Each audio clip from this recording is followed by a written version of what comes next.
Hello friends, welcome to educator dot Avinash. आज हम लोग यहाँ पे इकट्ठे हुए हैं for the second day of the web series that we are going through, जिसमें कि हम लोग देख रहे हैं कि जो पॉलिटी है उसके जो मेन इश्यूज हैं, मेन टॉपिक्स हैं, उनके ऊपर हम डिस्कशन कर रहे हैं। जो आज का हमारा टॉपिक है उसमें जो हमारा डिस्कशन रहेगा वो रहेगा around two topics.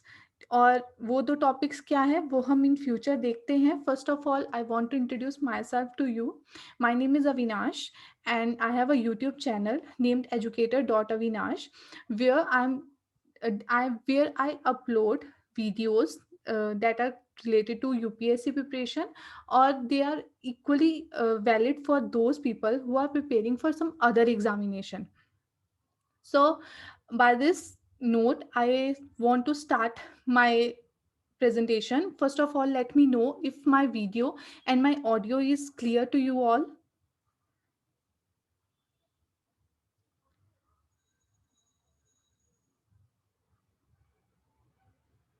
Okay. Okay. So, by this, I start my presentation.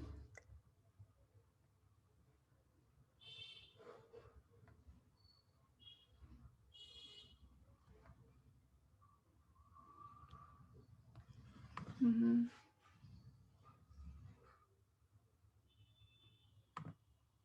Just a second.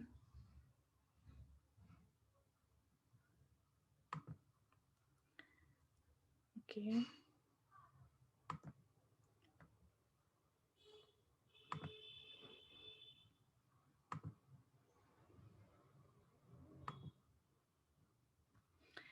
Okay.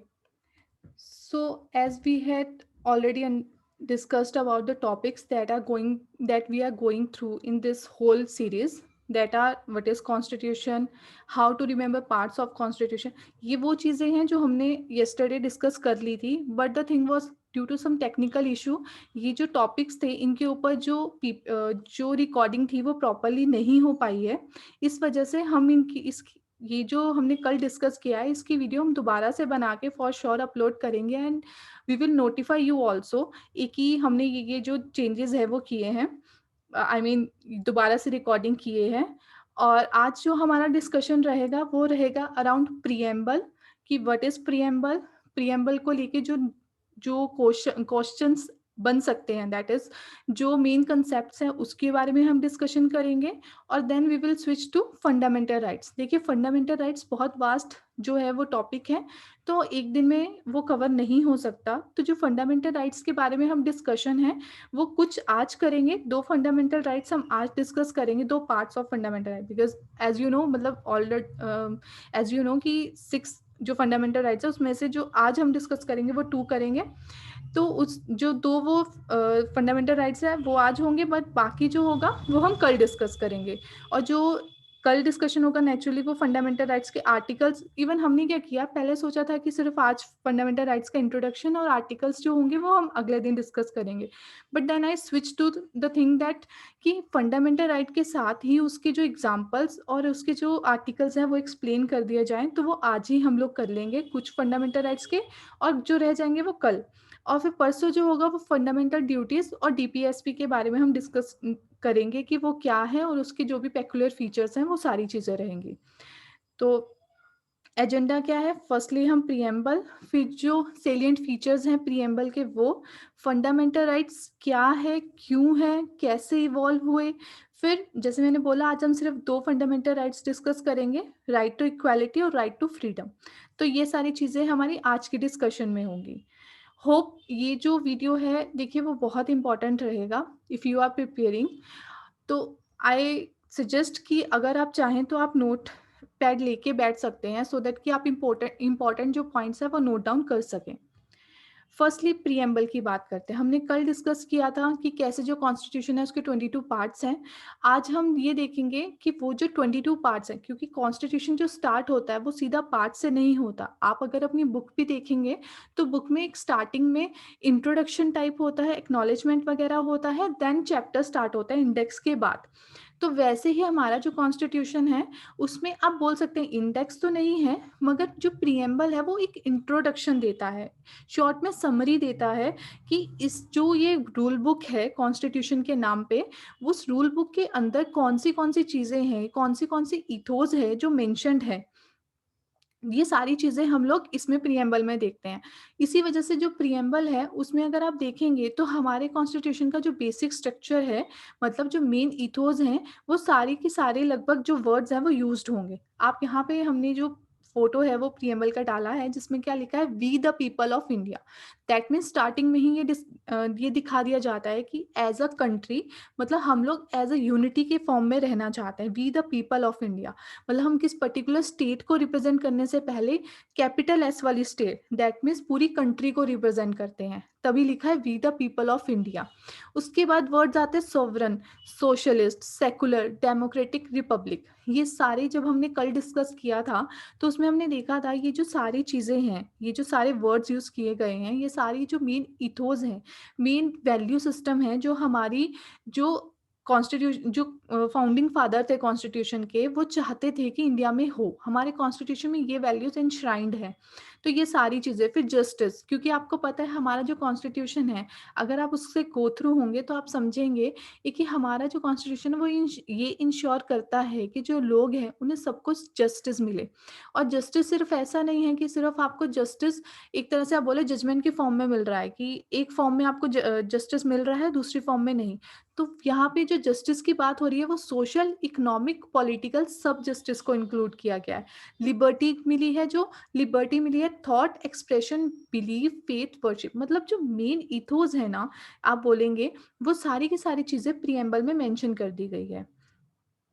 और उसके बाद आता है इक्वालिटी की बात, फ्रेटर्निटी की बात। तो ये सारी चीज़ें दिखाती हैं कि कौन सी मेन ईथोस हैं जो हमारे कॉन्स्टिट्यूशन में इंश्राइंड है, और इसी वजह से उसको हम बोल देते हैं कि ये जो प्रिएम्बल है वो इंट्रोडक्शन का काम कर रहा है हमारे कॉन्स्टिट्यूशन को।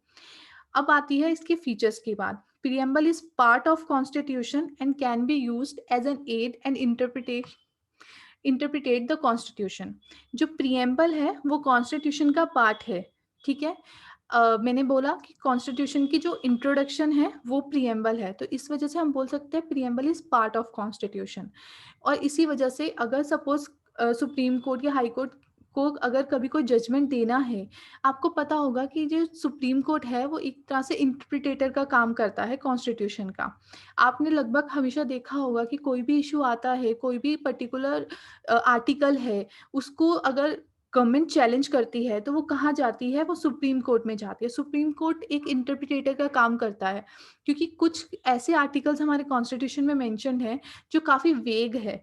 तो वो वेगनेस को दूर करने के लिए, क्योंकि टाइम बाय टाइम जो हमारा जो कॉन्स्टिट्यूशन आपको पता है वो लिविंग डॉक्यूमेंट है, दैट मीन्स वो विद टाइम चेंज होता है। तो वो जो चेंजेस आने हैं वो कैसे अकोमोडेट किए जाएंगे, हमारे फाउंडिंग फादर बहुत अच्छे से जानते थे कि with time her society change होती है। तो वैसे ही जो चेंजेस हैं, उन चेंजेस को टैकल करने के लिए, अकोमोडेट करने के लिए कुछ ना कुछ वेगनेस हमें रखनी पड़ेगी, ताकि इन फ्यूचर जो जनरेशन्स हैं वो उस चीज़ को, मतलब उस वेगनेस को यूटिलाइज करके जो कॉन्स्टिट्यूशन की वैल्यूज है उसे इवॉल्व कर सके। इसी वजह से जो हमारा कॉन्स्टिट्यूशन है उसमें वेगनेस को एक तरह से हम बोल सकते हैं अपॉर्चुनिटी की फॉर्म में देखा जा सकता है। और फिर बात आती है उस वेगनेस को कौन देखेगा, कि उस वेगनेस का क्या मतलब है, वो है सुप्रीम कोर्ट।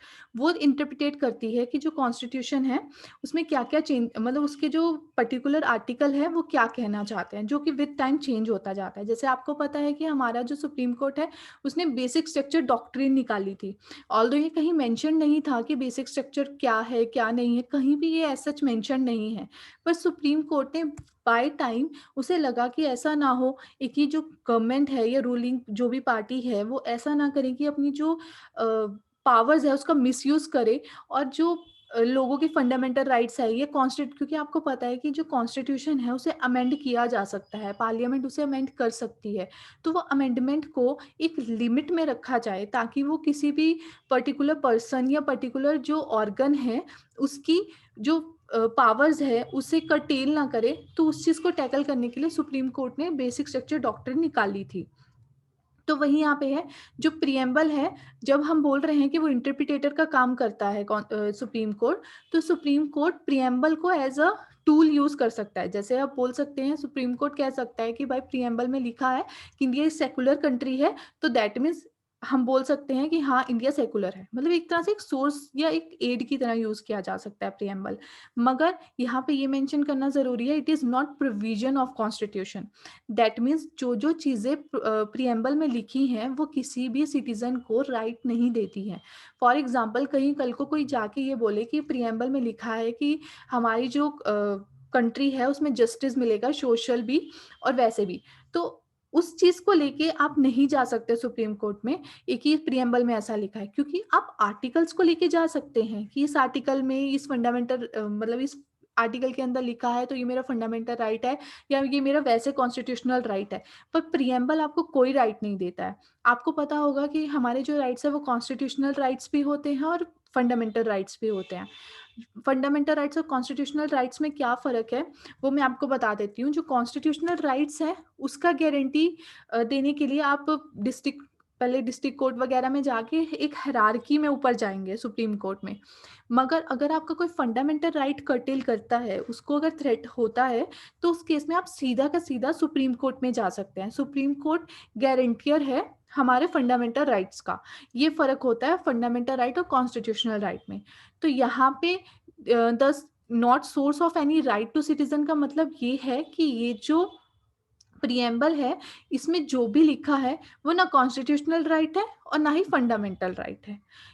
इसी वजह से हम बोल सकते हैं कि प्रिएम्बल को ऑल्दो सुप्रीम कोर्ट यूज करता है एज एन एड, मगर इसे हम एनफोर्सेबल नहीं बोल सकते। मतलब इसे ऐसा नहीं है कि आप जाकर सुप्रीम कोर्ट में चैलेंज कर दे कि गवर्नमेंट जो इसमें प्रिएम्बल में लिखा है उसे अप्लाई नहीं कर रही है, वो आप नहीं कर सकते, नॉट इन्फोर्सेबल रहता है। Although preamble contain those words which are part of basic structure, yet is not source of basic structure। जो मैंने पहले बोला, एक ही जो सुप्रीम कोर्ट है उसने विद टाइम एक डॉक्ट्रिन निकाली है जिसे कि बेसिक स्ट्रक्चर डॉक्ट्रिन बोलते हैं, जिसके अंदर क्या है कि supreme court by time value system बताता रहता है कि ये पर्टिकुलर चीज़ें हैं, ये आर्टिकल है, ये वैल्यू है जो हमारे जो कॉन्स्टिट्यूशन है उसके बेसिक स्ट्रक्चर में आता है। मतलब आप इसे चेंज कर ही नहीं सकते हो, ये बेसिक स्ट्रक्चर है। आपको अगर अमेंडमेंट करनी है तो आप अमेंडमेंट कीजिए, मगर आप बेसिक स्ट्रक्चर में अमेंडमेंट नहीं कर सकते हैं। तो वो जो चीज़ें हैं बेसिक स्ट्रक्चर की, वो क्या है, जैसे इंडिया एक सेकुलर कंट्री है, ये एक बेसिक स्ट्रक्चर का पार्ट है, मतलब बेसिक स्ट्रक्चर में इंक्लूड किया जाता है। मगर इसके बावजूद भी ऐसा नहीं हो सकता है कि ऑल्दो ये सेकुलर वर्ड प्रिएम्बल में भी है, मगर फिर भी हम ये नहीं कह सकते कि प्रिएम्बल बेसिक स्ट्रक्चर का पार्ट है। ये इसका मतलब होता है। और फिर वही बात आती है कि इसमें 3 वर्ड्स जो थे वो 1976 में ऐड किए गए थे बाय 42nd अमेंडमेंट एक्ट। जैसे कि मैंने बोला कि अमेंड किया जा सकता है। आप इससे समझ सकते हैं, अगर ये 1976 में अमेंड किया गया था सो दैट मीन्स कि ये अमेंडमेंट इसमें हो सकती है। तो ये जो अमेंडमेंट हो रही है इससे आप समझ रहे हैं अमेंडमेंट, मगर ये अमेंडमेंट हो सकती है according to article 368, that means constitutional amendment. ऐसे आप इसमें अमेंडमेंट नहीं कर सकते। अब ये अमेंडमेंट क्या होती है, कैसे होती है, ये आपको खुद से भी स्टडी करना है। अदरवाइज हमारी वीडियोस में जो हमने एनसीईआरटी की वीडियोस डाली हुई हैं अपने चैनल पे educator.avinash, आप वहाँ से भी इसका रेफरेंस आराम से ले सकते हैं। तो ये हो गया बेसिक्स अबाउट प्रिएम्बल। और ये जो छोटी-छोटी चीज़ें हैं, इनसे ही कॉन्सेप्ट्स क्लियर होते हैं और यही चीज़ें जो हैं, यही क्वेश्चंस बनाती हैं, जो कि बहुत बेसिक होते हैं बट स्टिल आंसर नहीं किए जाते हैं बिकॉज़ वो कॉन्सेप्चुअल क्लैरिटी नहीं रहती है। तो इससे हमने प्रिएम्बल देखा, प्रिएम्बल क्या होता है। अब बात आती है फंडामेंटल राइट्स की। तो सबसे पहले बात होती है फंडामेंटल राइट्स होते क्या हैं? ये कुछ फंडामेंटल मतलब बेसिक, है ना? बेसिक राइट्स जो हैं, उन्हें हम फंडामेंटल राइट बोलते हैं। मतलब हर कंट्री में ऐसा सोचा जाता है, हर कंट्री नहीं, मतलब जिन कंट्रीज़ में फंडामेंटल राइट्स हैं, उन कंट्रीज़ में ऐसा सोचा जाता है कि कुछ ऐसे बेसिक राइट्स हैं, जो कि उनके सिटीज़न को मिलने चाहिए। तो वो जो बेसिक राइट्स हैं, उन्हें हम फंडामेंटल राइट्स बोल सकते हैं। क्योंकि अगर कोई भी कंट्री ये सोच रही है कि कुछ पर्टिकुलर राइट्स है जो मिलने ही चाहिए चाहे कुछ भी हो जाए, तो उस केस में क्या रहेगा, एक ही वो उस पर्टिकुलर राइट को गारंटी भी करेगी, उसको सिक्योर करेगी कि ये राइट तो इसे पक्का ही मिले हमारे सिटीजन को। इसको फंडामेंटल राइट बोलते हैं। और ये जो कंसेप्ट है ना, ये यूएस के कॉन्स्टिट्यूशन से बोरो किया गया है कि ये जो फंडामेंटल राइट्स का कंसेप्ट है। और ये जो कंसेप्ट है, ये ऐसा नहीं है कि सिर्फ यूएस कॉन्स्टिट्यूशन में, ये बहुत सारे और जो पुराने जो थे जैसे ग्रेट चार्टर हो गया, फ्रेंच डिक्लेरेशन वगैरह, इन सब में भी मेंशन था। क्योंकि देखिए हर जगह, हर टाइम में जो पर्सन है, जो सिटीज़न है या जो किसी भी कम्युनिटी में रहता है, वो हमेशा कुछ ना कुछ राइट्स हैं, वो हमेशा चाहता है। हर कोई चाहता है कि उसे कुछ पर्टिकुलर राइट्स हो जो इंश्योर किए जाएँ कि हाँ, ये राइट तुम्हारा है, ये तुम्हें ज़रूर मिलेगा। तो वो सारी चीज़ें जो है, वो ऐसा नहीं है कि आज निकल के आई, बहुत पहले से ऐसे ही चलता आ रहा है। इसी वजह से fundamental rights although US constitution से लिया गया है, क्योंकि अगर आपको याद हो, आपने कल का लेक्चर अटेंड किया हो, तो उसमें भी हमने वेबिनार में डिस्कस किया था कि ओल्डेस्ट जो कॉन्स्टिट्यूशन है वो यूएस कॉन्स्टिट्यूशन है। मगर ऐसा नहीं है कि उससे पहले कोई रूल्स ही नहीं बनते थे, उससे पहले भी रूल्स रहते थे जिसके हिसाब से गवर्न किया जाता था। तो ये जो फंडामेंटल राइट्स का कंसेप्ट है, तो ये वहां से लिया गया है। फिर आती है जस्टिफाइबल राइट, मतलब मैंने पहले ही डिस्कस किया कि ये बेसिक राइट्स होते हैं, और जिसको अगर आपकी गवर्नमेंट को लग रहा है, फाउंडिंग फादर ऑफ कॉन्स्टिट्यूशन को लग रहा है कि ये बेसिक राइट्स है, ये जरूर मिलने चाहिए, तो उस केस में उन्हें जस्टिफाइबल जरूर बनाएंगे। दैट मीन्स उसकी सिक्योरिटी जरूर इंश्योर की जाएगी कि ये जो राइट्स हैं ये खत्म ना हो, लोगों को ये जरूर मिले। तो वो चीज आती है कि ये जस्टिफाइबल राइट्स है। नॉट ऑब्सोल्यूट, ऑब्सोल्यूट मतलब एक ही ऐसा नहीं है कि फंडामेंटल राइट अगर आपको मिला, फॉर एग्जांपल आपको पता है हमारे पास फंडामेंटल राइट है फ्रीडम टू स्पीक, है ना, स्पीच, फ्रीडम ऑफ स्पीच, तो उसके अकॉर्डिंग हम आराम से बोल सकते हैं जो हम चाहें। मगर ऐसा नहीं है वो ऑब्सोल्यूट है, मतलब उसमें कुछ ना कुछ रिस्ट्रिक्शंस भी हैं जो हमें मिलती हैं। जैसे बोला जाता है कि कोई भी राइट आता है तो वो अपने साथ कोई ना कोई रिस्पॉन्सिबिलिटी लेके आता है, कि आपको वो राइट ज़रूर मिल रहा है, मगर आपकी रिस्पॉन्सिबिलिटी है कि उस राइट को आप इस तरह से यूटिलाइज कीजिए कि वो दूसरे के राइट के अंदर ना इंटरफेयर करे। मतलब ऐसा नहीं है कि आप इस तरह से बोल रहे हो कि दूसरे को बोलने का मौका ही नहीं दे रहे हो। आप तो अपना फ्रीडम ऑफ स्पीच का जो राइट है वो यूज कर रहे हो, पर दूसरे का क्या, उसका भी तो वो राइट था। तो वो चीज आती है कि ऐसा नहीं है कि ऑब्सोल्यूट है, इसमें कुछ ना कुछ रिस्ट्रिक्शंस हैं जो कि हर किसी के साथ रहती हैं। फिर बात आती है right is legal claim guaranteed bye constitution और एनी स्टैट्यूट। मतलब ऐसा नहीं है, हम अभी बात क्या कर रहे हैं, फंडामेंटल राइट्स की। और मैंने क्या बोला आपको पता है, कल हमने वीडियो में डिस्कस किया था, जो कल हमारा वेबिनार था, कि जो फंडामेंटल राइट्स रहते हैं वो, सॉरी फंडामेंटल राइट्स नहीं, जो हमारा कॉन्स्टिट्यूशन है उसमें पार्ट्स हैं, ठीक है। जो फंडामेंटल राइट्स है वो कौन से पार्ट में आते हैं, कैन एनीवन से?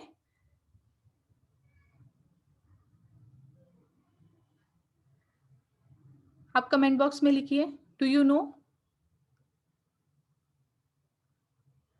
इन पार्ट 3 जो फंडामेंटल राइट्स हैं वो, जस्ट अ सेकेंड, वो पार्ट 3 में आते हैं। तो ये तो कॉन्स्टिट्यूशन में मेंशन है फंडामेंटल राइट्स, तो पर इसका मतलब ये तो नहीं है कि ये सिर्फ और सिर्फ यही राइट्स है जो हमें मिले, हमें या किसी सिटीजन को मिलते हैं। जो फंडामेंटल राइट्स हैं वो सिर्फ और सिर्फ एक लौते राइट नहीं है, बहुत सारे और राइट्स पे, जैसे मैंने बोला फंडामेंटल राइट्स होते हैं, कॉन्स्टिट्यूशनल राइट्स होते हैं। वैसे ही ऐसा भी हो सकता है कि गवर्नमेंट कोई स्टेच्यूट निकाल दे, मतलब कोई भी रूलिंग निकाले, कोई लॉ बना के, उससे भी हमें कुछ ना कुछ राइट्स दे सकती है। तो ये सारी चीजें हैं जो कि आपको माइंड में रखनी है कि सिर्फ फंडामेंटल राइट्स ही राइट नहीं है, और भी बहुत सारे राइट्स होते हैं जो कि किसी भी सिटीजन को मिलते हैं। फंडामेंटल राइट को फंडामेंटल इसलिए बोलते हैं कि इसे इनकॉर्पोरेट किया गया है फंडामेंटल लॉ ऑफ लैंड में। लॉ ऑफ लैंड का कंसेप्ट भी हमने कल डिस्कस किया था कि लॉ ऑफ लैंड क्या होता है।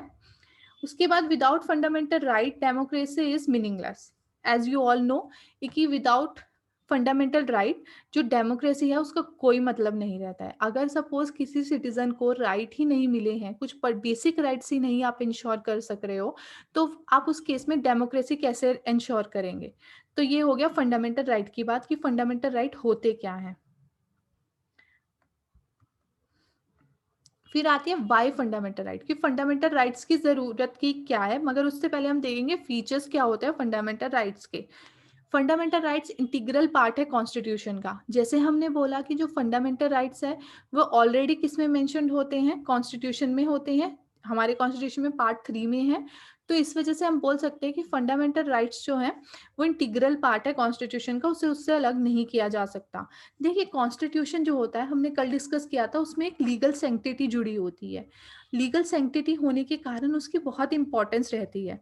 अगर गवर्नमेंट को या किसी भी जैसे हम बोले फाउंडिंग फादर्स को अगर लगता है कि कुछ राइट्स है, उनकी सिक्योरिटी उन्हें इंश्योर करनी ही करनी है, तो वो एक ऐसी रूल बुक में उसे इंटीग्रेट करेंगे, उसे एम्बेड करेंगे जहाँ पे उसकी सिक्योरिटी को इंश्योर किया जा सके कि वो जो राइट्स हैं वो खराब ना हो, मतलब उसे कोई छेड़छाड़ ना कर सके ज़्यादा आसानी से। ऑल्दो फंडामेंटल राइट्स जो हैं वो अमेंड किए जा सकते हैं, मगर इसका मतलब ये नहीं है कि वो जो फंडामेंटल राइट्स अगर आप अमेंड करना है तो वो बहुत ईज़ी है, वो बहुत मुश्किल भी रहता है।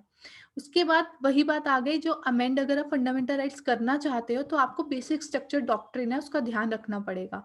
बेसिक स्ट्रक्चर डॉक्ट्रिन में क्या रहेगा, कि आपको जो भी अपना चेंजेस करने हैं, अमेंडमेंट करनी है कॉन्स्टिट्यूशन में, वो इस तरह से करनी है पार्लियामेंट को, कि उसमें जो कॉन्स्टिट्यूशन की मेन इथोस है वो छेड़ उनके साथ छेड़छाड़ ना हो, वो एज इट इज रहे। मेन इथोस बिल्कुल भी हार्म नहीं होनी चाहिए।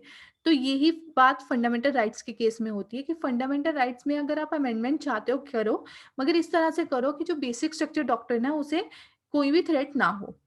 और ये जो फंडामेंटल राइट्स है वो ऑल्दो सस्पेंड होते हैं इमरजेंसी में, मगर आर्टिकल 19 जो है वो सिर्फ और सिर्फ तब सस्पेंड होगा अगर वहां पे इमरजेंसी लगी है ऑन ग्राउंड ऑफ वॉर और एक्सटर्नल एग्रेशन, मतलब आर्म्ड रेबेलियन के केस में जो आर्टिकल 19 है वो बिल्कुल भी सस्पेंड नहीं होता है। आपने अगर इमरजेंसी पढ़ा होगा तो आपको पता होगा 2 ग्राउंड के ऊपर इमरजेंसी डिक्लेयर की जा सकती है, एक आर्म्ड रेबेलियन की ग्राउंड के ऊपर और एक वॉर या एक्सटर्नल एग्रेशन के केस में। फिर ये जो फंडामेंटल राइट है ये सुपीरियर माने जाते हैं। क्यों सुपीरियर माने जाते हैं? जैसे कि हमने पहले देखा कि ये बेसिक राइट है, इस वजह से ये सुपीरियर रहते हैं। एनफोर्सेबल है अगेंस्ट स्टेट एंड सिटीजन, मतलब जो फंडामेंटल राइट्स है ऐसा नहीं है वो सिर्फ और सिर्फ स्टेट के लिए है। मतलब फंडामेंटल राइट्स में सिर्फ ये नहीं है कि स्टेट को सिटीजन्स को कुछ इंश्योर करना है, मतलब वो चीज प्रोवाइड ही करनी है, मगर इस केस में फंडामेंटल राइट्स के केस में कुछ ऐसे फंडामेंटल राइट्स भी है जो सिटीजन्स के अगेंस्ट में भी है, मतलब उन्हें भी एनफोर्सेबिलिटी रखनी ही रहती है। फॉर एग्जाम्पल हमारे पास आर्टिकल 17 है जिसके अकॉर्डिंगली अनटचेबिलिटी को खत्म करना है, कि उसको बिल्कुल भी प्रैक्टिस नहीं करना है। तो वो ऐसा नहीं है वो गवर्नमेंट करेगी, वो सिटीजन्स करेंगे, क्योंकि अनटचेबिलिटी की जो एक प्रथा चलती आ रही है वो हमारे सिटीजन्स के कारण ही चलती आ रही है। तो दैट मीन्स वो एनफोर्सेबल है अगेंस्ट सिटीजन। और फिर मैंने ऑलरेडी डिस्कस किया कि जो फंडामेंटल राइट्स है उस केस में क्या है, आपको अगर आपका कोई फंडामेंटल राइट को हार्म करता है तो आप सीधा सुप्रीम कोर्ट में जा सकते हैं, जबकि ऑर्डिनरी जो भी लॉज है उस केस में आप ऐसा नहीं कर सकते हैं। उस केस में आपको पहले नॉर्मल जो हायरार्की है उस फॉर्म में ही जाना पड़ेगा, district court, high court, supreme court, इस वे में ही जाना पड़ेगा। फिर आता है वाई फंडामेंटल राइट्स की फंडामेंटल राइट्स की जरूरत ही क्यों है।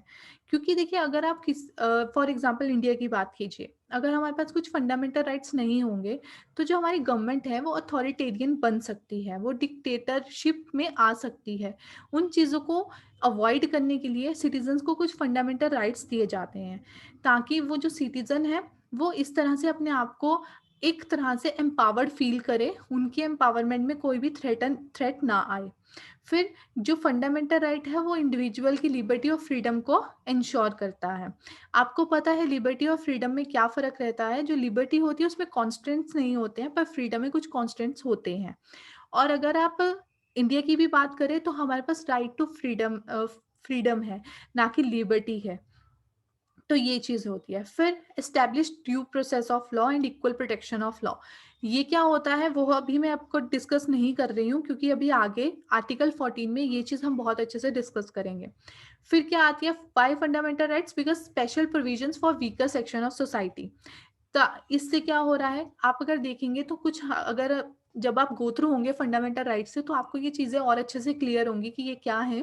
क्योंकि हमारे जो फंडामेंटल राइट्स है उसमें कुछ ऐसे प्रोविजंस रखे गए हैं जिसके अकॉर्डिंगली जो गवर्नमेंट है वो वीकर सेक्शन का मतलब सिर्फ SC ST नहीं होगा, वीकर सेक्शन का मतलब वुमेन एंड चिल्ड्रन भी रहता है। तो जो भी वीकर सेक्शन है सोसाइटी का उसके लिए स्पेशल प्रोविजंस रख सकती है, जिससे क्या होगा कि इक्वल एक लेवल फील्ड मिलता है सबको, जिससे कि इक्विटी एस्टेब्लिश की जा सकती है सोसाइटी में। फिर जो फंडामेंटल राइट्स है उसमें right to freedom of religion है, जिससे क्या हो रहा है कि हमारे जो एक तरह से आप बोल दीजिए जो हमारी मेन, आप अगर नोट करेंगे ना फंडामेंटल राइट्स को, तो आप यही देखेंगे कि जो बेसिक स्ट्रक्चर है हमारा, जैसे सेकुलर हो गया, मतलब फ्रीडम हो गया, ये सारी की सारी जो चीज़ें हैं वो सारी चीज़ें हमारे फंडामेंटल राइट्स इंश्योर करते हैं। इसी वजह से फंडामेंटल राइट्स का होना बहुत ज़रूरी रहता है। अब बात आती है आर्टिकल्स की। अगर आप फंडामेंटल राइट्स स्टार्ट करेंगे, तो वो आर्टिकल 12 से एक तरह से स्टार्ट हो जाएँगे, जिसमें कि सबसे पहले ये डिसाइड किया जाता है या ये डिक्लेयर किया जाता है कि स्टेट क्या है। हमने ऑलरेडी देखा कि जो फंडामेंटल राइट्स है वो किसके अगेंस्ट में एनफोर्सेबल रहते हैं, स्टेट और सिटीज़न। मोस्टली स्टेट के अगेंस्ट ही रहते हैं, तो इसलिए स्टेट क्या है वो जानना ज़रूरी है। स्टेट में क्या-क्या इंक्लूड किया जाएगा। जब भी आप कोई ये जुडिशियल जो भी डॉक्यूमेंट वगैरह उठाएँगे, सबसे पहले वो डेफिनिशन दिखाते हैं, ताकि ये क्लियर हो कि ये रूल या ये जो लॉ है वो किसके ऊपर एप्लीकेबल है। तो सबसे पहले आता है कि स्टेट क्या होता है। तो state include government and parliament of India, जो भी हमारी गवर्नमेंट है, government and legislature of each of state, ये हम सब समझते हैं, और local authorities, other authorities within territory of India और under the control of government of India. मतलब जो भी गवर्नमेंट ऑफ इंडिया के कंट्रोल के अंदर है वो सारी की सारी सारी चीजें स्टेट के अंदर आ जाएंगी। सबसे पहले हमने ये देख लिया स्टेट क्या होता है अकॉर्डिंग टू आर्टिकल 12। फिर आता है आर्टिकल 13।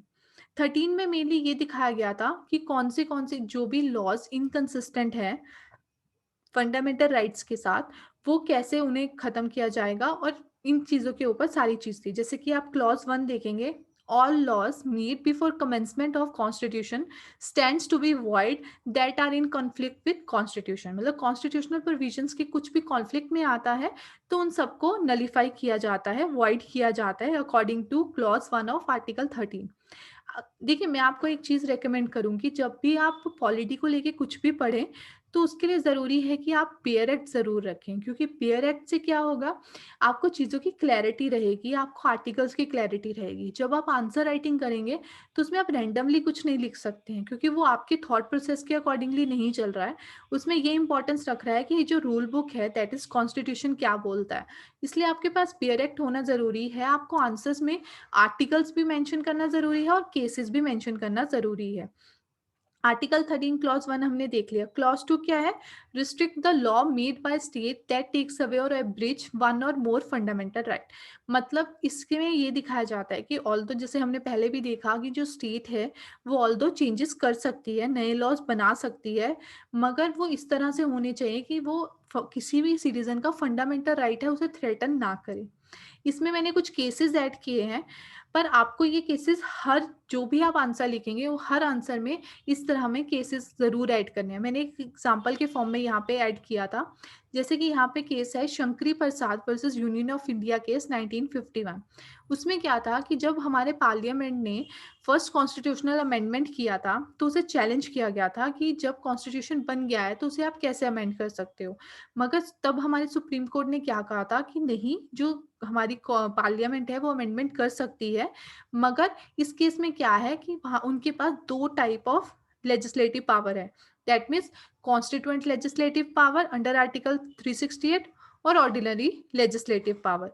मगर गोलक, जैसे मैंने पहले ही बोला आपको, अगर आपको ध्यान हो तो कल हमने जब लॉ ऑफ लैंड का कंसेप्ट डिस्कस किया था, उसमें भी हमने डिस्कस किया था कि जो लॉ ऑफ लैंड है उसमें सिर्फ कॉन्स्टिट्यूशन नहीं रहता, उसमें बाय लॉज और इवन जो सुप्रीम कोर्ट और हाई कोर्ट की जो वर्डिक्ट होती है वो भी इंक्लूड की जाती है।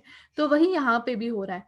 इसमें क्या है, Golaknath versus state of Punjab case में जो सुप्रीम कोर्ट का पहला वर्डिक्ट था उसने उसके अगेंस्ट रूलिंग दे दिया। तो इसके मतलब क्या था, जो शंकरी प्रसाद के केस में जो रूलिंग वैलिड थी वो अब नहीं रही। दैट मीन्स जो सुप्रीम कोर्ट वर्डिक्ट देता है वो एक तरह से आप बोल सकते हैं कि रूल सेट हो जाते हैं कि हाँ अब इस हिसाब से चलेगा। मगर फर्क क्या रहता है, क्योंकि वो कॉन्स्टिट्यूशन में मेंशन नहीं है, वो पर्सन की रैशनैलिटी के ऊपर में डिपेंड करता है, तो वो चेंज हो जाते हैं विद टाइम। वही यहाँ पे हुआ Golaknath versus state of Punjab में, जो सुप्रीम कोर्ट थी उसने बोला नहीं, ऐसा नहीं है, जो पार्लियामेंट है वो कोई भी चेंजेस नहीं कर सकते, उनके पास सिर्फ ऑर्डिनरी लेजिस्लेटिव पावर है, मतलब वो ऑर्डिनरीली जो भी लॉज वगैरह है वो बना सकते हैं, पर कॉन्स्टिट्यूशन को अमेंड नहीं कर सकते हैं। फिर केशवानंद भारती केस, जो कि आप अगर पॉलिटी पढ़ेंगे तो आप बहुत जगह पे ये केस का रेफरेंस लेंगे। तो इस केस में जो सुप्रीम कोर्ट था उसने बोला नहीं ऐसा नहीं है, अपना जो गोलकनाथ वाला वर्डिक्ट था उसे दोबारा से नलीफाई किया और नलीफाई इन द सेंस उसके अगेंस्ट में बोला एक ही। अब क्या है, सुप्रीम कोर्ट बोल रहे हैं कि हाँ जो जो पार्लियामेंट है वो चेंजेस कर सकती है, कॉन्स्टिट्यूशनल अमेंडमेंट ला सकती है, but subject to basic structure doctrine, मतलब बेसिक स्ट्रक्चर जो है कॉन्स्टिट्यूशन का उसे बिल्कुल भी थ्रेट नहीं होना चाहिए। अब हमने सबसे पहले देखिए क्या देखा, स्टेट क्या होता है, फिर हमने देखा कि अगर कोई लॉ एग्जिस्ट करता था या करेगा which are inconsistent with fundamental right, तो उस केस में क्या होगा, ये हो गया। अब आते हैं हम, ये क्लॉज 3 है, उसके बाद बात आती है राइट टू इक्वालिटी की, जो कि आर्टिकल जहां से हमारे स्टार्ट होते हैं। राइट टू इक्वालिटी जो है वो फंडामेंटल राइट है, वो आर्टिकल 14 से 18 तक है। आज हम दो ही राइट इंक्लूड करेंगे अपनी डिस्कशन में, एक राइट टू इक्वालिटी और right to freedom. Right to equality में क्या आता है, आर्टिकल 14, इसमें क्या है, equality before law and equal protection of law. देखिए इसकी जो डेफिनेशन है वो मैं आपको रिकमेंड करूंगी आप बेयर एक्ट से जरूर पढ़ें, क्योंकि मैं इस वीडियो को शॉर्ट रखने की कोशिश कर रही हूँ और इस वीडियो में मैं सिर्फ जो इसके मेन कंसेप्ट है वो डिस्कस करूंगी। तो आर्टिकल 14 क्या एस्टेब्लिश कर रहा है, equality before law. Equality before law का जो कंसेप्ट है वो इंग्लिश कॉन्स्टिट्यूशन से लिया गया है। इसका मतलब क्या है, हर कोई लॉ की नजर में सेम है। ऐसा नहीं है कि अगर कोई पीएम है तो उसके लिए रूल्स अलग होंगे और जो एक नॉर्मल सिटीजन है उसके लिए रूल्स अलग होंगे। अकॉर्डिंग टू दिस आर्टिकल हर किसी के लिए रूल सेम होगा। मतलब उसी कोर्ट में प्रेसिडेंट, उसी कोर्ट में प्राइम मिनिस्टर को जाना पड़ेगा, उसी कोर्ट में एक नॉर्मल सिटीजन को जाना पड़ेगा अगर उसके खिलाफ केस होता है। ऑल्दो उसके लिए कुछ एक्सेप्शंस भी हैं, बट वो डिफरेंट टॉपिक है, वो इसमें इस वीडियो में कवर करना पॉसिबल नहीं है। तो इक्वालिटी बिफोर लॉ का कंसेप्ट ये है कि हर कोई लॉ की नज़र में सेम है। इक्वल प्रोटेक्शन ऑफ लॉ का मतलब ये है कि हर, ये अमेरिकन या एरिश इरिश जो कॉन्स्टिट्यूशन है उससे लिया गया है, वही एरिस्टोटल का जो प्रिंसिपल था उस बेस पे है, एक हर किसी को इक्वल प्रोटेक्शन ऑफ लॉ मिलेगा। हर किसी के लिए सेम लॉ या सेम जो भी, सपोज कीजिए कोई भी सेम सर्कमस्टांसेस में है तो वो चाहे कोई भी है उसके लिए वो सेम रूल अप्लाई होगा। हर किसी को सेम, अगर सपोज मैंने मर्डर किया है या किसी बहुत हायर पोस्ट वाले ने मर्डर किया है तो उसके लिए सेम पनिशमेंट होगी। मगर मैंने मर्डर अपनी सेल्फ प्रोटेक्शन के लिए किया है और उसने मर्डर अपनी शौक के लिए किया है, तो मेरे को और उसको, ऑल्दो दोनों मर्डर है मगर उस केस में मतलब जो लॉ है वो हम दोनों को इक्वली ट्रीट नहीं करेगा। ये है इक्वल प्रोटेक्शन ऑफ लॉ का मतलब। The state shall not deny to any person equality before the law और equal protection of the law within the territory of India. Specify क्या किया गया है, within the territory of India, ये within the territory of India की बात हो रही है। फिर आती है आर्टिकल 15 की बात, prohibition of discrimination on ground of religion, race, caste, sex और प्लेस ऑफ बर्थ। एक ही इसमें क्लॉजेस हम बाद में देखेंगे, सबसे पहले आप उसी से समझ गए होंगे कि इसमें जो भी डिस्क्रिमिनेशन होता है, रिलीजन, रेस, कास्ट, सेक्स और प्लेस ऑफ बर्थ, ये 5 ग्राउंड्स हैं, इनको आपको याद रखना है। इनके बेसिस पे जो भी डिस्क्रिमिनेशन होता है उसे प्रोहिबिट किया जाता है। इसमें अगर आप देखेंगे तो हमने यहाँ पे देखा इक्वालिटी बिफोर लॉ और इक्वल प्रोटेक्शन ऑफ लॉ की बात। तो इसमें जो क्लॉज 1 और क्लॉज 2 है वो जो फर्स्ट पोर्शन था that means equality of law उसको दिखाता है, और जो क्लॉज 3, 4 और 5 है वो इक्वल प्रोटेक्शन ऑफ लॉ का जो कंसेप्ट है उसे दिखाता है। अब इक्वालिटी ऑफ लॉ में क्या आप देखेंगे, क्लॉज 1 में क्या है, state shall not discriminate any citizen on ground only on that is religion, race, caste, sex और प्लेस ऑफ बर्थ। आप एक चीज इसमें नोट कीजिएगा, इसमें क्या लिखा है, ओनली। दैट मीन्स ये भी एक ग्राउंड हो सकता है डिस्क्रिमिनेशन करने का, पर ये अकेला ग्राउंड नहीं हो सकता है डिस्क्रिमिनेशन करने का। फॉर एग्जाम्पल हो सकता है कि अगर किसी भी आर्मी की वो रिक्रूटमेंट चल रही है उसमें मेल्स को प्रेफरेंस दिया जा सकता है, मगर वो सेक्स या जेंडर के बेस पे नहीं हो रहा है, वो हो रहा है फिजिकल कैपेबिलिटीज के केस पे। तो ये चीज हो रही है, आप समझ रहे हो, ये कारण है कि यहाँ पे एक वर्ड ओनली ऐड किया गया कि ये ग्राउंड हो सकता है पर प्राइमरी ग्राउंड ये नहीं हो सकता। क्लॉज 2 क्या बोलता है, no citizen shall be denied admission in public place on ground only on religion, race, caste, sex और प्लेस ऑफ बर्थ। अब देखिए इसमें क्या है, एक तरह से जो सोशल डिस्क्रिमिनेशन होता है उसके ऊपर ये आर्टिकल आ गया। इसी वजह से ये जो आर्टिकल है वो किसके अगेंस्ट एनफोर्सेबल है, both against state and individual. हमने पहले जब इसके फीचर्स देखे थे तब हमने डिस्कस किया था कि जो कुछ पर्टिकुलर फंडामेंटल राइट्स हैं वो सिर्फ और सिर्फ स्टेट के अगेंस्ट नहीं, इंडिविजुअल्स के अगेंस्ट भी एनफोर्सेबल रहते हैं। ये बात हो गई क्लॉज 2 की। अब आपने देखा होगा एक ही जो क्लॉज 1 है क्लॉज 2 है वो seriously equality of law establish कर रहा है, मतलब लॉ की नज़र में सब सेम है। फिर आती है क्लॉज 3 की बात। उसमें आप देखेंगे क्लॉज 3, 4 और 5 जो है वो एक तरह से एक्सेप्शंस रहते हैं क्लॉज 1 और 2 के। दैट मीन्स क्लॉज 3 में क्या है, nothing in this article can stop state from making any special provision for women and children. Although ऊपर बोल दिया कि कुछ भी सेक्स और रेस, रिलीजन, इन सब के बेसिस पे डिस्क्रिमिनेशन नहीं होना चाहिए। फिर क्या बोल रहे हैं कि जो वीकर सेक्शन है, जैसे वुमेन और चिल्ड्रन की पहले बात की है, तो अगर उनकी बात करी जाए तो उसके केस में स्टेट उनके लिए कुछ स्पेशल प्रोविजंस बना सकती है। क्लॉज 4 में भी क्या है, स्पेशल प्रोविजंस बन सकते हैं for advancement of any socially या एजुकेशनली बैकवर्ड क्लासेस। यहाँ पे भी देखिए एक्सेप्शन आ गया। फिर क्लॉज 5 भी क्या बोल रहा है, it confirm power on state to provide reservation in favour of BC backward classes in educational institution. BC में वीकर सेक्शन, बीसी में सब आ जाते हैं, एससी, एसटी और ओबीसी। तो favour of BC in educational institutions including private institutional educational institution where aided or whether aided or unaided by state। मतलब जो गवर्नमेंट है वो चाहे तो वो रिजर्वेशन प्रोवाइड कर सकती है बैकवर्ड क्लासेस को कि एजुकेशनल इंस्टीट्यूशन में। वो प्राइवेट भी हो सकते हैं, गवर्नमेंट भी हो सकते हैं, एडेड भी हो सकते हैं, अनएडेड भी हो सकते हैं, बट वो जो माइनॉरिटी एजुकेशनल इंस्टीट्यूशन है उनमें ऐसा नहीं हो सकता। अगर वो खुद से चाहे माइनॉरिटी इंस्टीट्यूशंस तो वो ऐसा गवर्नमेंट कर सकती है, रिजर्वेशन वहाँ प्रोवाइड कर सकती है। मगर अगर माइनॉरिटी इंस्टीट्यूशन ऐसा बोलते हैं एजुकेशनल इंस्टीट्यूशन कि हम नहीं चाहते कि हमारे इधर आप किसी को रिजर्वेशन दो, तो उस केस में ऐसा नहीं कमेंट कर सकती है, तो उस केस में रिजर्वेशन उन्हें नहीं मिलेगा, एजुकेशनल रिजर्वेशन। फिर आती है आर्टिकल 16 की बात, equality of opportunity in matters of public employment.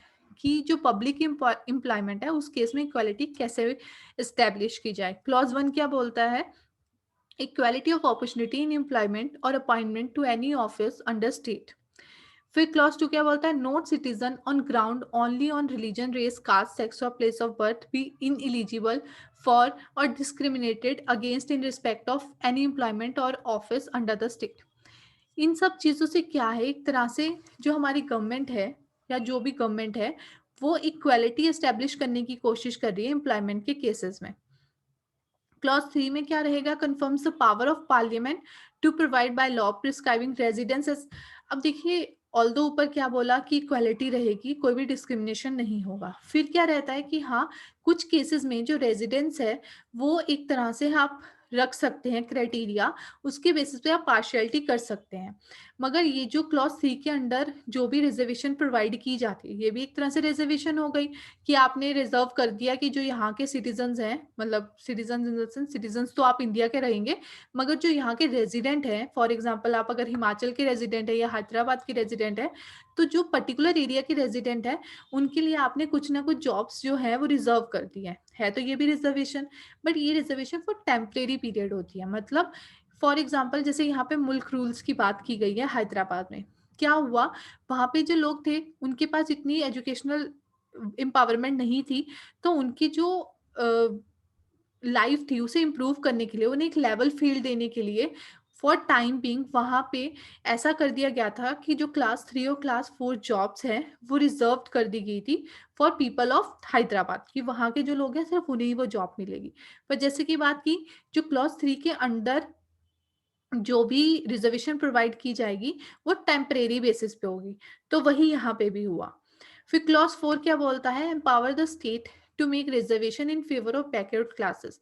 देखिए होता क्या है, आप एक चीज अगर देख रहे होंगे तो पहले फंडामेंटल राइट में ये बोल दिया जाता है कि स्टेट है वो ये नहीं कर सकती, वो नहीं कर सकती। फिर लास्ट की जो क्लॉजेस है उसमें क्या बोल दिया जाता है, ऑल्दो हमने बोला कि आप ये नहीं कर सकते बट फिर भी आपको कुछ ना कुछ एक्सेप्शंस हैं, और वो एक्सेप्शंस जो रहेंगी वो किसके लिए रहेंगी, वीकर सेक्शन के लिए, ये फॉर श्योर है।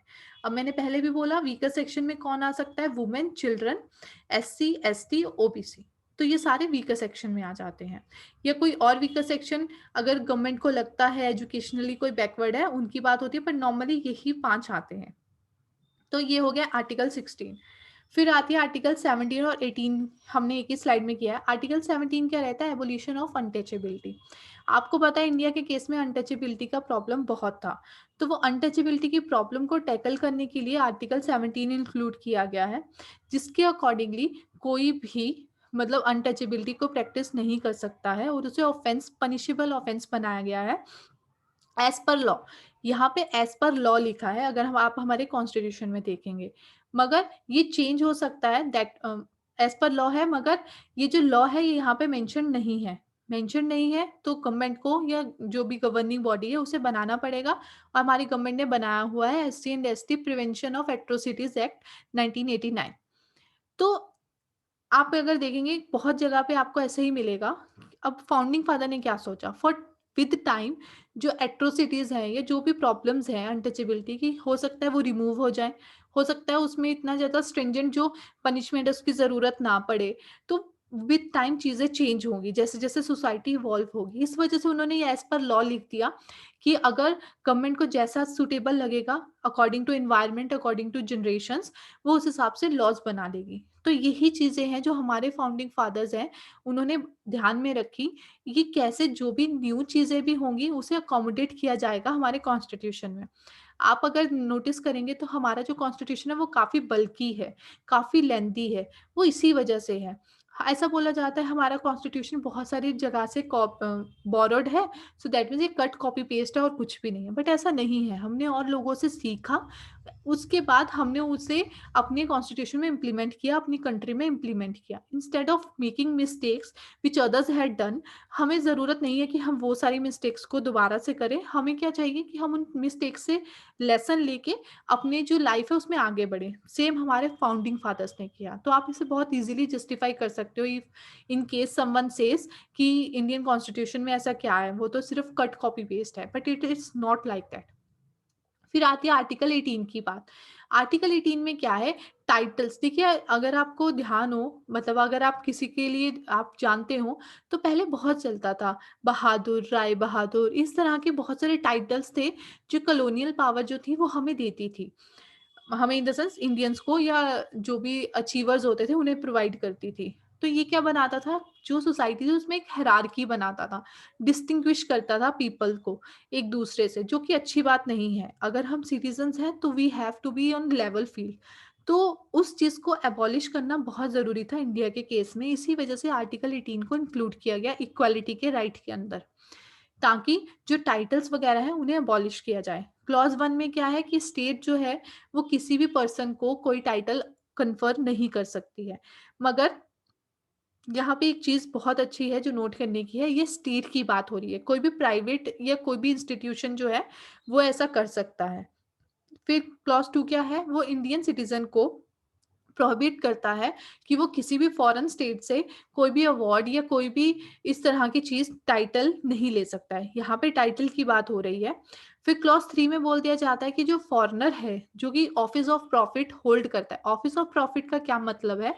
ऑफिस ऑफ प्रॉफिट में ये है कि जिसके पास कि मतलब जो भी पर्सन है, अगर उसको गवर्नमेंट से कोई भी एड मिल रही है, डायरेक्टली इनडायरेक्टली गवर्नमेंट की कोई चीज़ यूज़ कर रहा है डायरेक्टली इनडायरेक्टली एड के फॉर्म में, तो उसे ऑफिस ऑफ प्रॉफिट बोलते हैं। अगर वो फॉरेनर जो है, ऑल्दो इंडियन सिटीजन नहीं है, मगर अगर वो foreigner office of profit hold करता है इंडिया के केस में, जो कि एम्प्लॉयड है इंडियन स्टेट में, जैसे मैंने बोला कि उसको किसी न किसी फॉर्म में एड मिलनी चाहिए इंडियन गवर्नमेंट से, तो वो कोई भी टाइटल किसी भी कंट्री से नहीं ले सकता है जब तक उसको प्रेसिडेंट जो है कंट्री का वो कंसेंट नहीं देता।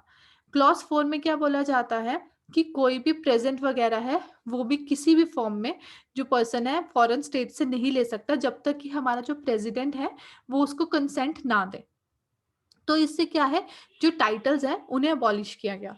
अब एक क्वेश्चन आता है कि ये जो पीएचडी होल्डर्स वगैरह है उनके नाम के आगे जैसे डॉक्टर लगता है, इंजीनियर लगता है, तो ऐसा भी हो सकता है कि वो भी एक तरह से टाइटल है, but it is not like title. वो तो एक तरह से आपके अचीवमेंट दिखा रहे हैं, मतलब उसमें सिर्फ आपकी एजुकेशनल अचीवमेंट दिख रही है, उसमें कोई हायरार्की एस्टेब्लिश नहीं हो रही है, जो कि पहले होती थी राय बहादुर वगैरह के केस में। तो ये सारी चीजें होगी, इससे हमारा राइट टू इक्वालिटी खत्म होता है। अगर आप ध्यान दें इसमें क्या क्या था, सबसे पहले आर्टिकल 14 में क्या था, इक्वालिटी बिफोर लॉ और equal protection of law. Right to equality है तो इक्वालिटी से स्टार्ट किया। फिर आर्टिकल 15 में बोला इक्वालिटी को सबसे ज्यादा प्रॉब्लम किससे हो सकती है, डिस्क्रिमिनेशन से। तो आर्टिकल 15 में डिस्क्रिमिनेशन को डिस्कस किया कि कौन से ग्राउंड में डिस्क्रिमिनेशन नहीं होनी चाहिए। फिर देखा कि ठीक है डिस्क्रिमिनेशन की चीज हो गई, अब हमें देखना है कि जो पब्लिक एम्प्लॉयमेंट है, क्योंकि आपको पता होगा जब इंडिया आज़ाद हुआ था तो उस केस में भी हमारे यहाँ पे लिटरेसी रेट का बहुत बुरा हाल था, पब्लिक एम्प्लॉयमेंट में बहुत इश्यूज थे। तो उस वजह से equality of opportunity in matters of public employment की बात आ जाती है। आर्टिकल 17 में अनटचेबिलिटी, क्योंकि वो भी एक बहुत बड़ा कंसर्न था उस समय। और फिर टाइटल्स, ये तीनों चीजें अगर आप देखेंगे आर्टिकल 16, 17, 18, तो बहुत आसानी से जो इंडिया की उस समय की सिचुएशन थी उससे आप रिलेट कर सकते हैं। तो ये हो गया आर्टिकल 16 की बात, 17 और 18। उसके बाद बात आती है राइट टू फ्रीडम की, कि राइट टू फ्रीडम क्या होता है। राइट टू फ्रीडम में आर्टिकल 19 और से 22 तक आते हैं। और ये जो राइट है ये बहुत इंपॉर्टेंट राइट है। यही जो राइट है इसके केस में अगर आप बोलेंगे तो ये सबसे ज्यादा डिबेटेबल रहता है। आर्टिकल 19 क्या है, protection of certain rights regarding freedom of speech. जो भी सिटीजन है इंडिया के केस में, वो सबसे ज्यादा जो इश्यूज रहते हैं उसको वो रहते हैं फ्रीडम ऑफ स्पीच से रिलेटेड। हर कोई कहता है कि हमें फ्रीडम ऑफ स्पीच नहीं मिल रही है, तो इसी वजह से आर्टिकल 19 न्यूज में रहता है। आर्टिकल 19 को हम ये बोल सकते हैं उसमें जो क्लॉज 1 है उसमें पूरी तरह से हम बोले तो राइट्स कन्फर किए गए हैं। उसके बाद क्लॉज 2, 3, 4, 5, 6 ये सब के सब सिर्फ और सिर्फ रिस्ट्रिक्शंस हैं। जैसे मैंने पहले बोला, गवर्नमेंट क्या, फाउंडिंग फादर्स ने क्या किया, पहले जो राइट था उसे दिया, फिर उसकी एक्सेप्शंस दे दी। वही यहाँ पे हो रहा है, पहले राइट्स दे दिए फिर उनकी रिस्ट्रिक्शंस दे दी। अब राइट्स क्या है, वो मेनली क्लॉज 1 में है। वो 6 राइट्स हैं जिन्हें कि हम डेमोक्रेटिक राइट्स बोलते हैं, क्योंकि वो डेमोक्रेसी के लिए बहुत इंपॉर्टेंट है। देखिए अगर आप फ्रीली बोल नहीं सकते हैं तो फिर आपके राइट का कोई फायदा नहीं रहता है। तो इसी वजह से हम बोल सकते हैं कि ये जो आर्टिकल 19 क्लॉज 1 है मोस्ट इंपॉर्टेंट है। उसमें सब क्लॉज 1 जो है मतलब ए जो है उसमें क्या रहता है, freedom of speech and expression on all citizens. एक ही जो पर्सन है, जो भी सिटीजन्स हैं उन सबको freedom of speech and expression है। आप एक अपनी जो थॉट्स है, अपनी जो थिंकिंग है उसे इजीली एक्सप्रेस कर सकते हैं।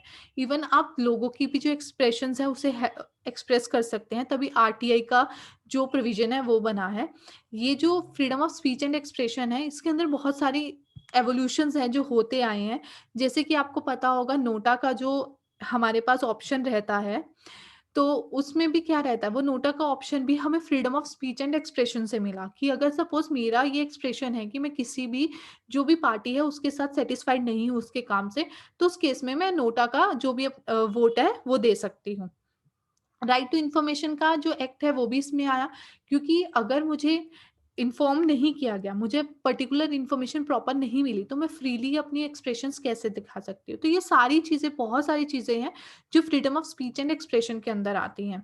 फिर जो बी है सब क्लॉज, उसमें क्या है, confers fundamental right to assemble on citizen but peacefully without arms. जैसे आपको पता है कि आजकल भी एक एजिटेशन चल रहा है, उसमें भी क्या रहता है कि जो पर्टिकुलर लोग हैं वो, कुछ पर्टिकुलर लोग हैं वो नहीं एग्री करते हैं जो गवर्नमेंट की रूलिंग है, ये गवर्नमेंट ने जो लॉ बनाए हैं, तो उसके लिए वो अपनी जो एजिटेशन है वो दिखा रहे हैं, बट वो पीसफुली है। तो गवर्नमेंट उसको कुछ भी मना नहीं करेगी, बिकॉज वो हमारा फंडामेंटल राइट है, कि हमारे पास फंडामेंटल राइट है, हम असेंबल हो सकते हैं। बस the condition is we have to be peaceful without arms. फिर सी में क्या आता है, टू फॉर्म एसोसिएशंस। मतलब जो ये यूनियंस बनती है, ट्रेड यूनियंस वगैरह, ये सारी की सारी हमारे पास फंडामेंटल राइट्स है कि हम ये बना सकते हैं। मगर आप एक देखिए, ये जो यूनियन वगैरह बनती है, आप देखेंगे तो ये इंडस्ट्रीज वगैरह हर जगह मिलेंगी, पर कुछ पर्टिकुलर ऐसी जॉब्स हैं जिनमें कि यूनियन जो है वो प्रोहिबिटेड है, वहां पे नहीं बन सकती। जैसे आर्मी हो गया, डिफेंस सर्विसेज, यहाँ पे नहीं बन सकती है। क्यों? क्योंकि हमारी जो गवर्नमेंट है, मतलब जो भी गवर्नमेंट्स हैं, उन्होंने ऐसी रूलिंग निकाली है कि यहाँ पे यूनियन नहीं बन सकती। और ये कंटेनमेंट नहीं है पर्टिकुलर सिटीजन्स की, बिकॉज ये जो रीजनेबल रिस्ट्रिक्शंस है उसमें आ जाता है। क्योंकि अगर सपोज वहां पे यूनियन बन गई, वहां पे थोड़ा पॉलिटिक्स होने लग गया, तो उस केस में कंट्री की जो प्रोटेक्शन है वो थ्रेटन हो सकती है। यहाँ पे एक चीज मेंशन करने की है, क्योंकि देखिए जहां यूनियन होगी वहां स्ट्राइक तो होगी होगी, मगर यहाँ पे यही लिखा है, it doesn't confer fundamental right to strike. कि इसका मतलब ये नहीं है कि अगर आप यूनियन बना सकते हैं तो आपके पास फंडामेंटल राइट, आप स्ट्राइक भी कर सकते हैं। ये आपका लीगल राइट है, मगर आपका फंडामेंटल राइट बिल्कुल नहीं है कि आप स्ट्राइक करें। फिर क्या आता है, freedom of movement through out territory of India, कि आप पूरी इंडिया में फ्रीली घूम सकते हैं, अब्रॉड जा सकते हैं, वापस आ सकते हैं। मगर इसमें भी कुछ ना कुछ रिस्ट्रिक्शंस हैं, जैसे कि आपको पता है inner line permit system exist करता है नॉर्थ ईस्ट में, कुछ कंट्री कुछ एरियाज में। तो वो सब चीजें जो हैं वो, पहले वही मैं बात बोल रही थी ना कि आपको कुछ फ्रीडम्स भी हैं, पर उसको कर्टेल करने के लिए भी कुछ ना कुछ चीजें हैं। फिर fundamental right to reside and settle down throughout the territory of India, आप कहीं भी रह सकते हैं, मगर यहाँ पे भी रिस्ट्रिक्शंस हैं। कुछ पर्टिकुलर एरियाज है, वहां पे आप अगर चाहें, मतलब सपोज करो अगर मैं कहीं रह रही हूँ, मैं दिल्ली में रहती हूँ, मैं कहीं भी रहती हूँ, चंडीगढ़ में रहती हूँ, तो मैं वहां पे जाके नहीं रह सकती हूँ। मुझे वहां पे, मैं वहां पे फॉर टाइम बिंग जाऊंगी, इंजॉय करो, फिर वापस आ जाओ। आप वहां पे रिजाइड नहीं कर सकते हो, परमानेंटली सेटल नहीं हो सकते हो। फिर क्या है, fundamental right to take up any profession, occupation, business और ट्रेड ऑफ देयर चॉइस। आपने देखा इसमें कैसे चला, पहले हमारी जो फ्रीडम ऑफ स्पीच है वो इंश्योर की गई। फिर आप बोल सकते हैं तो आप असेंबल हो सकते हैं, असेंबल होंगे इकट्ठे लोगों का इकट्ठ, यूनियन हो गया। फिर यूनियन इकट्ठी गई, मैं आपको याद करने का तरीका बता रही हूँ, इसमें कोई वो क्रोनोलॉजी नहीं है, इट्स लाइक कि मैं जैसे सोचती हूँ कि याद करना आसान है। फिर लोग इकट्ठे हुए, फिर वो क्या किया, उन्होंने यूनियन बना दी, यूनियन थ्रू आउट कंट्री घूम के आ गई। फिर उन्हें वहां रहने का नहीं दिया क्योंकि बहुत सारे लोग थे। फिर क्या हुआ, उन्होंने वापस आके कोई भी अपना प्रोफेशन चूज कर लिया। इस तरह से आप इसे याद कर सकते हैं। फिर आता है क्लॉज 2, 3, 4, वो मैंने आपको पहले ही बताया, ये सब की सब रिस्ट्रिक्शंस हैं जिससे कि आप बहुत इजीली बियर एक्ट से देख सकते हैं। फिर आता है आर्टिकल 20। आर्टिकल 20 में क्या है, protection in respect of conviction for offence. अब आर्टिकल 20 और 21, जैसे मैंने पहले बोला था कि आर्टिकल 19 जो है वो सस्पेंड नहीं होता है आर्म्ड रेबेलियन के केस में, अगर इमरजेंसी लगी हो। जो आर्टिकल 20 और 21 है ये सस्पेंड ही नहीं होते हैं नेशनल इमरजेंसी के तौर पे। तो आर्टिकल 20 और 21 बहुत इंपॉर्टेंट है। 20 में क्या है, protection in respect of conviction for offence, कि अगर आपने कोई कन्फेंस ऑफेंस किया है तो उस केस में आपको क्या क्या प्रोटेक्शंस मिलेगी। क्लॉज 1 में क्या है, state is prohibited from enacting and giving retrospective effect to criminal legislature. एक ही स्टेट ऐसा नहीं कर सकती कि उसने आज कोई लॉ बनाया, क्रिमिनल लॉ बनाया, आज उसने बोल दिया कि ये पर्टिकुलर, जैसे पेन चोरी करने की उसने बोल दिया 5 साल की कैद है, ठीक है, तो वो ऐसा नहीं कर सकती कि जिसने बहुत देर पहले अगर पेन चोरी किया था उसको भी वो सेम सजा मिलेगी। वो रेट्रोस्पेक्टिव नहीं हो सकता है। आज से वो इम्प्लीमेंट हो सकता है पर पहले से वो नहीं हो सकता। सिविल लेजिस्लेचर के केस में ये हो सकता है कि वो रेट्रोस्पेक्टिव भी हो सकता है, प्रोस्पेक्टिव भी हो सकता है।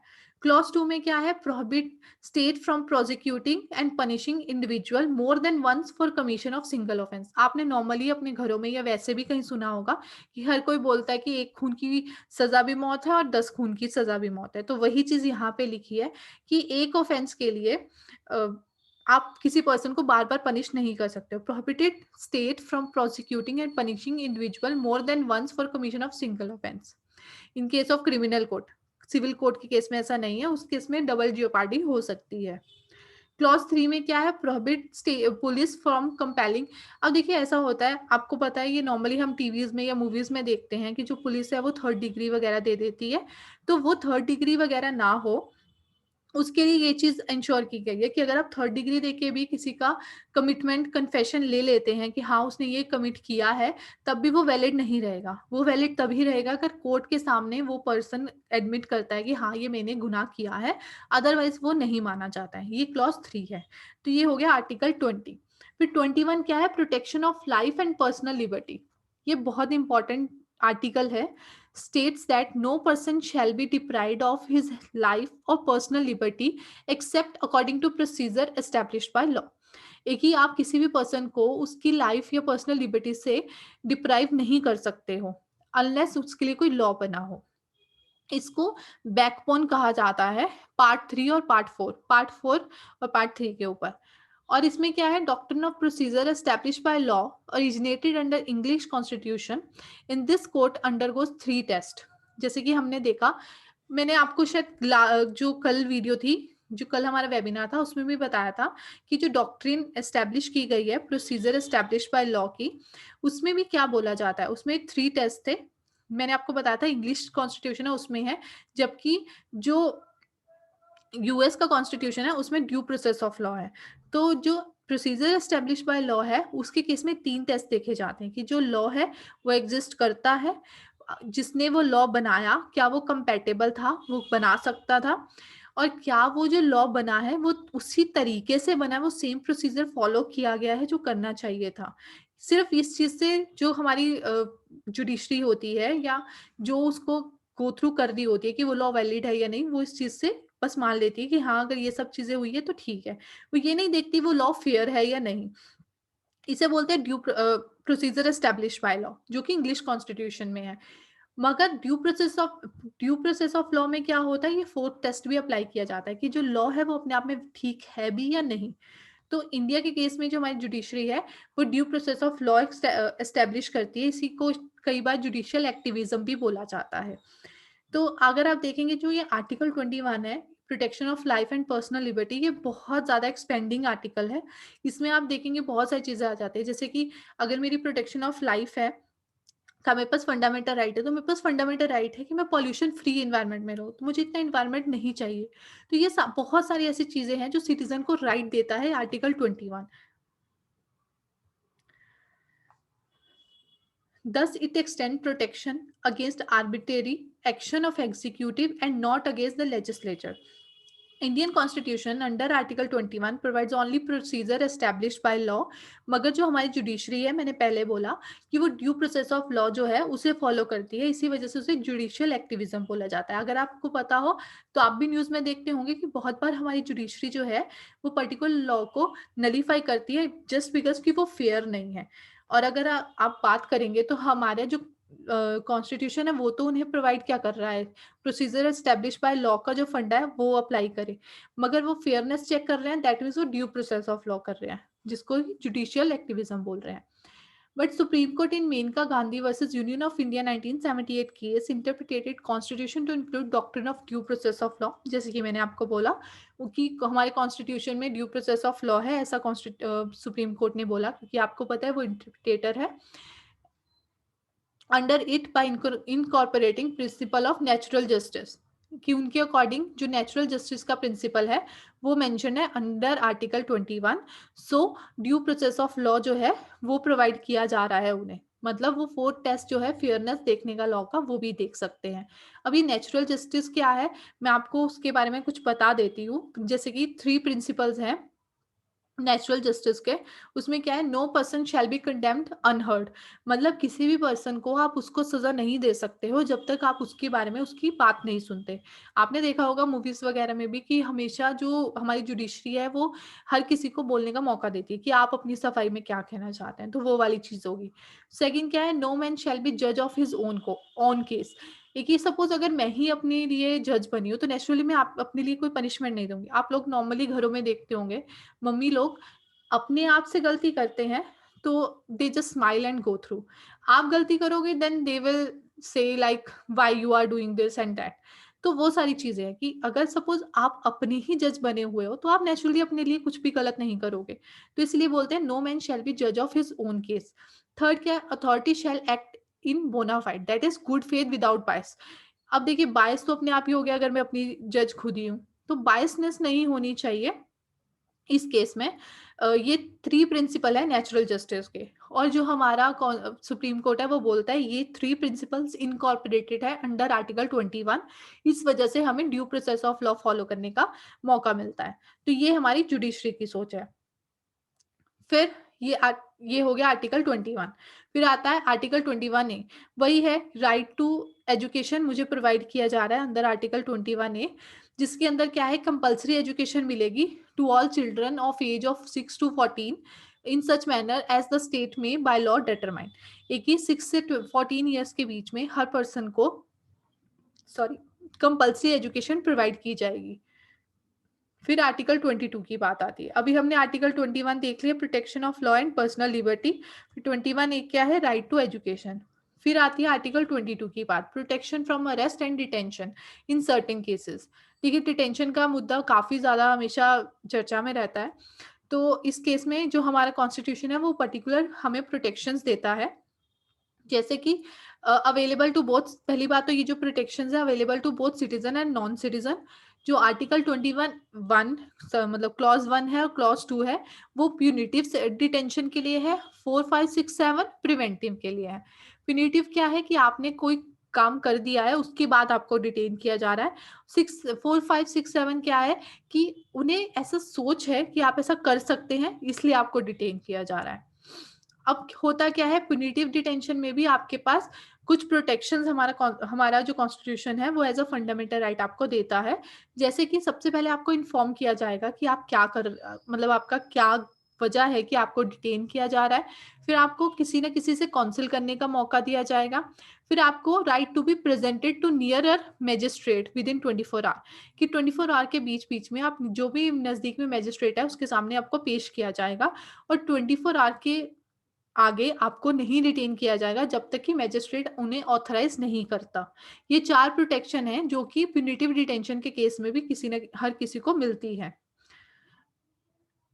तो इसके साथ हमने आज ये डिस्कस कर लिया है, हमारा ये राइट टू फ्रीडम भी खत्म होता है। इसमें हमने क्या देखा, राइट टू फ्रीडम की बात थी तो फ्रीडम में सबसे पहले स्पीच की बात आती है। तो वो हमने जो हमारे protection of certain right regarding freedom of speech वो हमने देखे। फिर हमने प्रोटेक्शन देखा, फ्रीडम की बात है तो कन्विक्शन से फ्रीडम कैसे होगी, मतलब उसके लिए क्या क्या प्रोटेक्शन मिलेगी वो देखी। फिर protection of law and personal liberty की बात आई। और फिर आए protection from arrest and detention. तो इसके साथ ये भी खत्म हो जाता है। हम लास्ट में एक बार समराइज कर लेते हैं कि आज हमने क्या क्या डिस्कस किया। हमने पहले प्रीएम्बल देखा, उसके बारे में डिस्कशन हुआ। फिर फंडामेंटल राइट्स देखे कि वो होते क्या है, उसके क्या क्या फीचर्स हैं और फंडामेंटल राइट्स की ज़रूरत क्यों है। फिर हमने देखा स्टेट क्या होती है, क्योंकि पहले डिफाइन करना था स्टेट क्या है और कौन से लॉज अगर इनकंसिस्टेंट है फंडामेंटल राइट्स के साथ तो उनका क्या होगा। फिर हमने राइट टू इक्वालिटी देखा जिसमें कि आर्टिकल 14 से 18 के बीच में आना था, जिसमें equality before law, equal protection of law, prohibition of discrimination के बारे में डिस्कशन हुआ। इक्वालिटी ऑफ अपॉर्चुनिटी की बात की कि कैसे पब्लिक एम्प्लॉयमेंट में इक्वालिटी दी जाती है कि हर किसी को इक्वालिटी मिले। फिर आर्टिकल 17 और 18 की बात की कि कैसे एबोलिशन ऑफ टाइटल्स या एबोलिशन ऑफ अनटचेबिलिटी की बात है। फिर आई बात राइट टू फ्रीडम की, जिसमें कि सबसे पहले हमने फ्रीडम ऑफ स्पीच देखा। फिर हमने देखा protection in respect of conviction. फिर बात आई protection of life and personal liberty. फिर राइट टू एजुकेशन और लास्ट में protection from arrest and detention in certain cases. तो इसके साथ हमारी आज की वेब सीरीज वेबिनार खत्म होता है। ये जो सीरीज है ये हम कल कंटिन्यू करेंगे और जो फंडामेंटल राइट्स के जो भी चीजें बची हैं वो हम कल देखेंगे कि कल इसमें और क्या क्या हो सकता है, मतलब इसमें और कौन सी चीजें प्रेजेंट है जो हमने आज डिस्कस नहीं की है वो हम कल डिस्कस करेंगे।